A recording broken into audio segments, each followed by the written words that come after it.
Dilansir dari berbagai sumber, fenomena pemanasan global, pencairan gletser, hingga penurunan air tanah menjadi penyebab sejumlah wilayah bakal tenggelam di seantero bumi.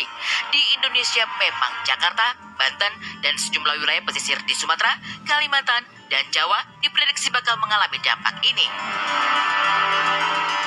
Kenaikan muka air laut ini telah menenggelamkan beberapa daerah di Indonesia ya.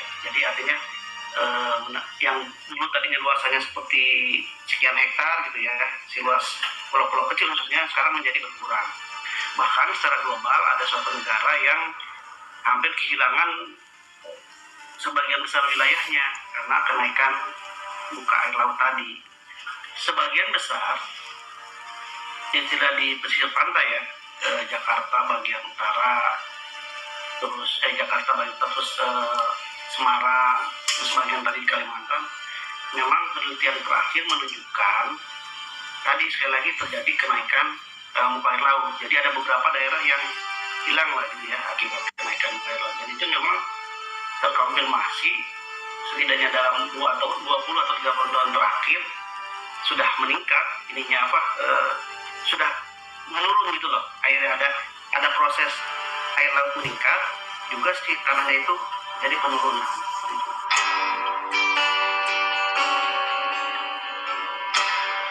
Hanya saja memang ibu kota Jakarta paling menjadi sorotan, mengingat disinilah jantung peradaban negeri ini. Apa kabar kalau benar-benar tenggelam?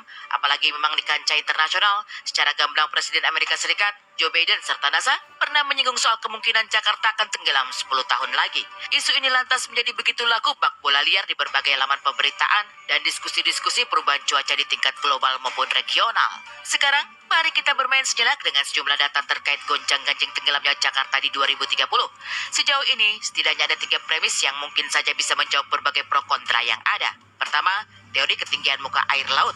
Menurut Badan Meteorologi dan Geofisika atau BMKG, sejak 10 tahun terakhir atau sejak 2013, telah terjadi peningkatan ketinggian muka air laut sekitar 4,5 mm. Bila ditarik hingga 2030, maka ketinggian muka air laut di Jakarta menjadi sekitar 76 mm atau 7,6 cm.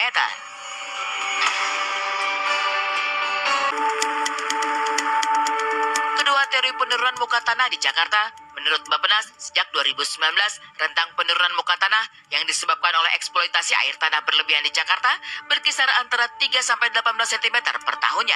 Jika kita berhitung 8 tahun ke depan, 2022 sampai 2030, maka dengan tingkat penurunan 3 cm saja sudah mencapai 24 cm penurunan muka tanah.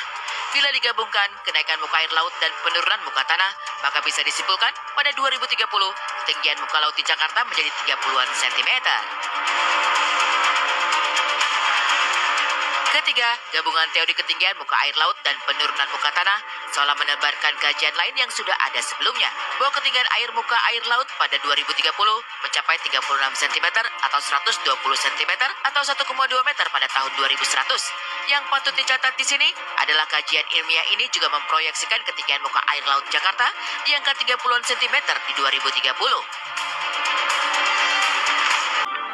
Dari 3 premis di atas, bisa disimpulkan bahwa kemungkinan yang akan tenggelam di 2030 adalah wilayah Jakarta yang saat ini ketinggiannya hanya 30-an cm di atas permukaan laut.